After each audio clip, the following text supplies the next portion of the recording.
กรารนมัสการครับปู่ค่ะเจริญพรช่องโจพารวยเลยกับFCของโจพารวยสุขคนเนาะมื้อนี้ก็เป็นมื้อสันวันดีอีกมื้อหนึ่งของอยู่ในช่วงสงกรานต์เนาะเพราะว่ามื้อนี้ก็เป็นวันที่15คือวันเน่าเด้อวันนี้จะหลวงปู่ก็อยากให้อ่าวันนี้เป็นวันที่เฮาคิดดีทำดีเว้าแต่เรื่องดีๆเด้อมื้อนี้มันจะทำให้เฮามีโชคมีลาภมืออื่นนะ จริงวันเน่านี่ก็เขาจะไม่ให้พูดที่เรื่องบ่ดีเด้อคุณญาติคุณโยมอันนี้ก็คือตามที่หลวงปู่ได้ฟังความผู้เฒ่าผู้แก่มาเนาะจ้ะสำหรับแนวทางของ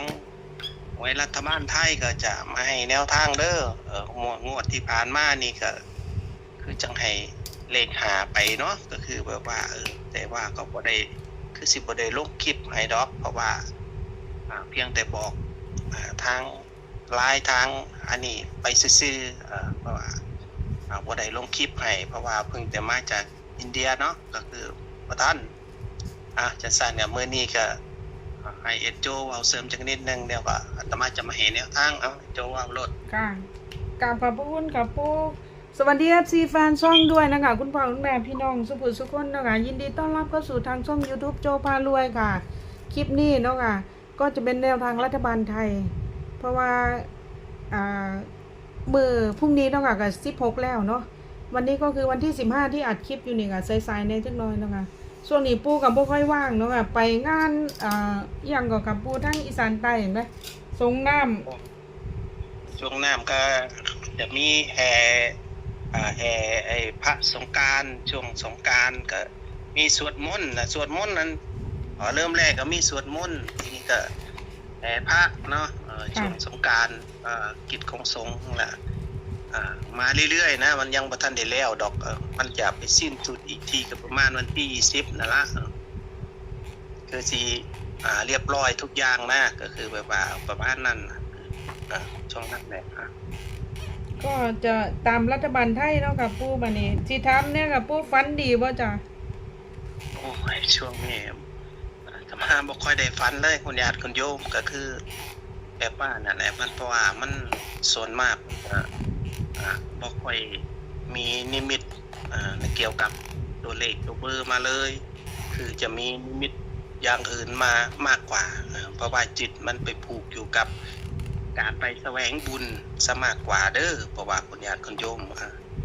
ยังบ่ทันได้ฝันถ้าฝันยามใดก็สิบอกเด้อแต่ว่าก็แนวทางตัวเลขตัวเบอร์รัฐบาลไทยงวดนี้ทิศทางเป็นจังไดค่ะปู่คิดว่าทิศทางก็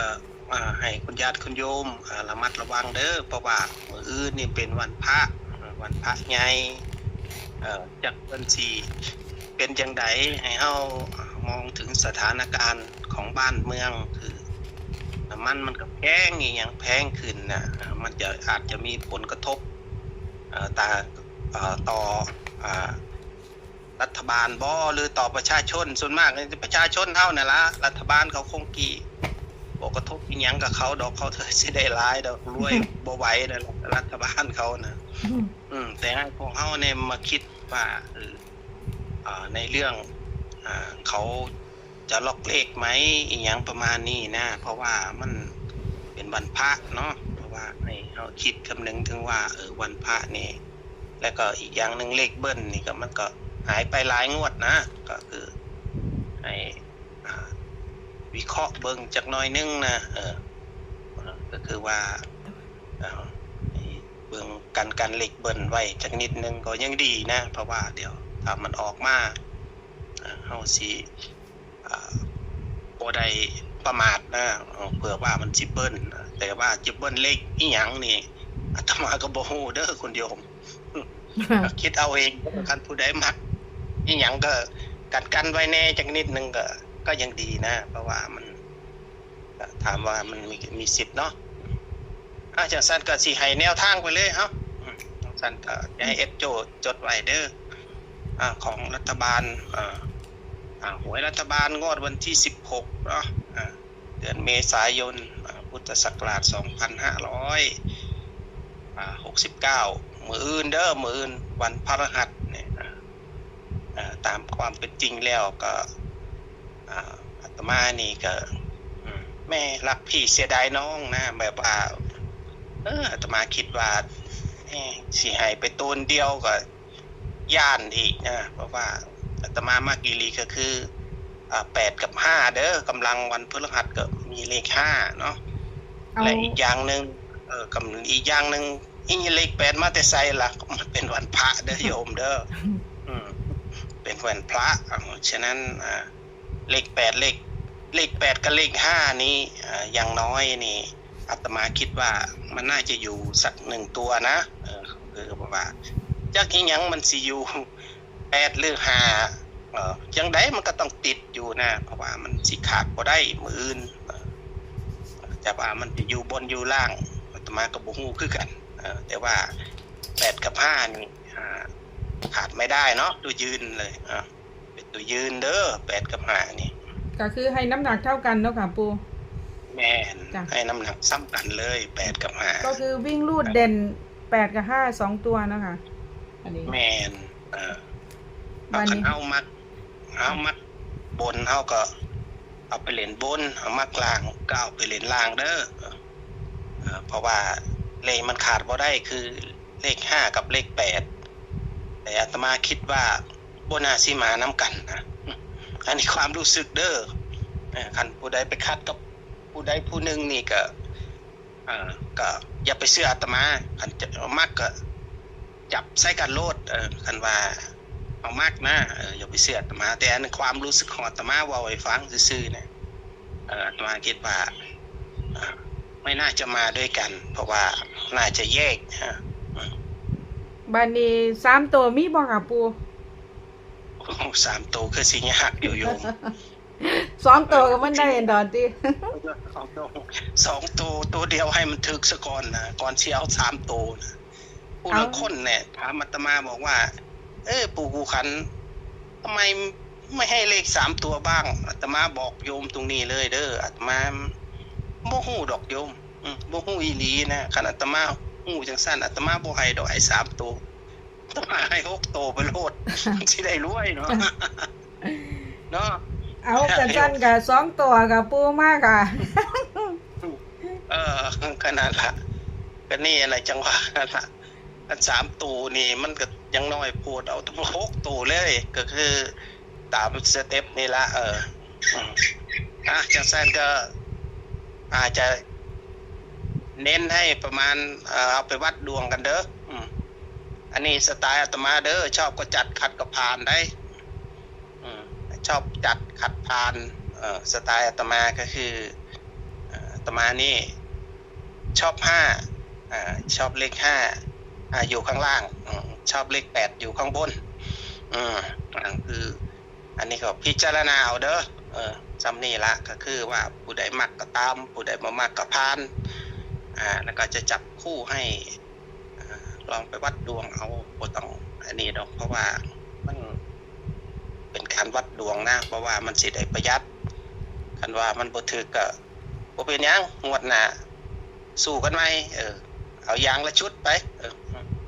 เพื่อเฮาสิดีนะก็คือว่าข้างบนอาตมาจับให้อย่างตามความคิดของอาตมาเด้อคนญาติคนโยมชอบจัดขัดผ่านเด้อ81ตัวเดียวข้างบน81ตัวเดียวเนาะค่ะ8118ตัวเดียวกลับด้วยมันบ่ค่ะปูข้างล่างก็อาตมาชอบเลข5เนาะท่านผู้ใดบ่มักก็บ่เป็นหยังสิเอามาอยู่บนก็ได้เอาที่จัดให้คู่เดียวอีกคือเก่าอาตมาเบิ่งจากสภาพไปแล้วนี่น่าจะมีเลข3นะอาตมาจัดให้ชุดเดียวเนาะ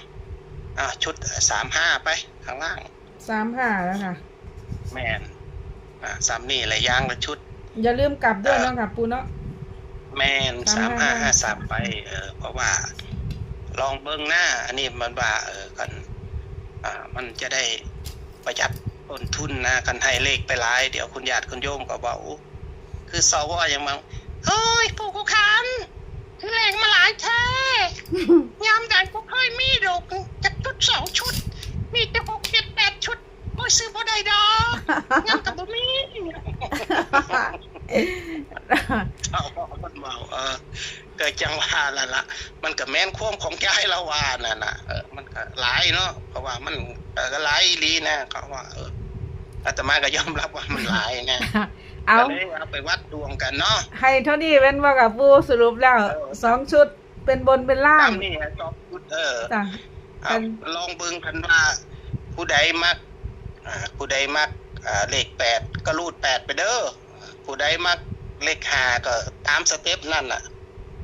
ก็เฮาตั้งไว้ว่า5น่าจะเป็นหลักหน่วย8น่าจะเป็นหลัก10บนทางความคิดมันตรงกันก็รูดเลยรูดเอาเลยทั้งบนทั้งล่างนั่นแหละ จ้ะคันสั้นก็สิขอสรุปก่อนเนาะค่ะปู่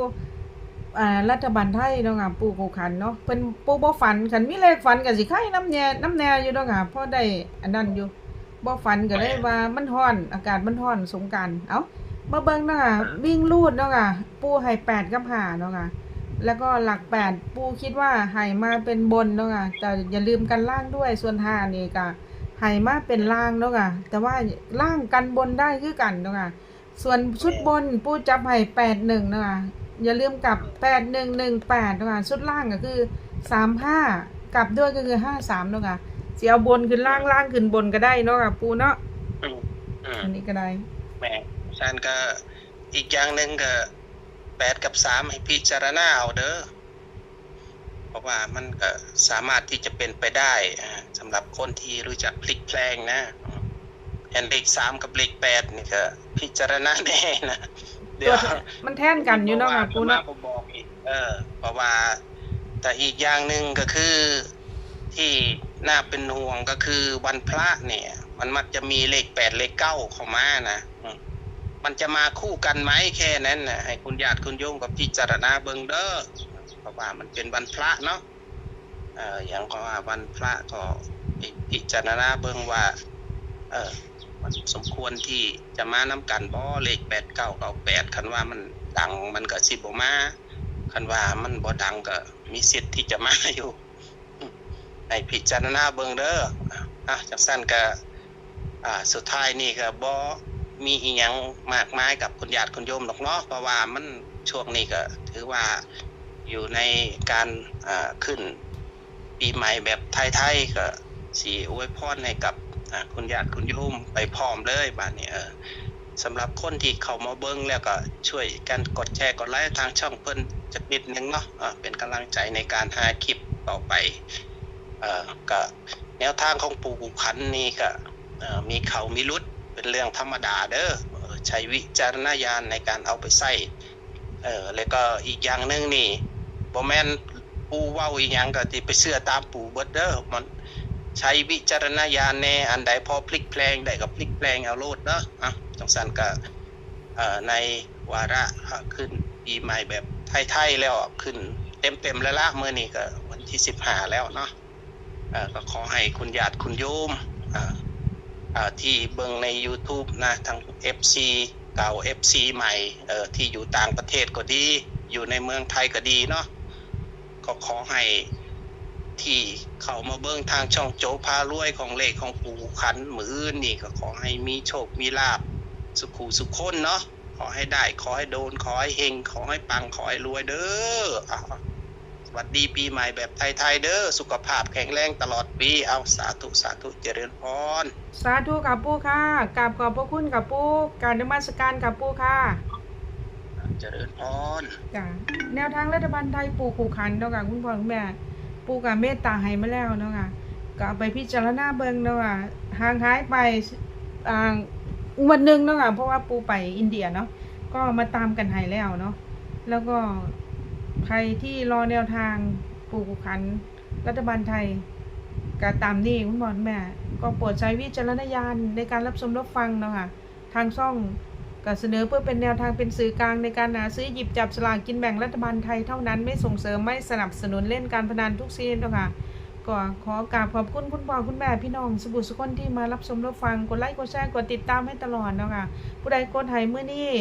ก็ขอให้ถูกรางวัลที่1เนาะค่ะถูกรางวัลที่1ถึงรางวัลที่5ขอให้ถูกรางวัลใหญ่ๆเนาะค่ะขอให้ถูกเลขหน้า3ตัวขอให้ถูกเลขท้าย3ตัวและขอให้ถูกเลขท้าย2ตัวด้วยเนาะค่ะสำหรับคลิปนี้ขอตัวก่อนเจอกันใหม่คลิปหน้าสวัสดีค่ะ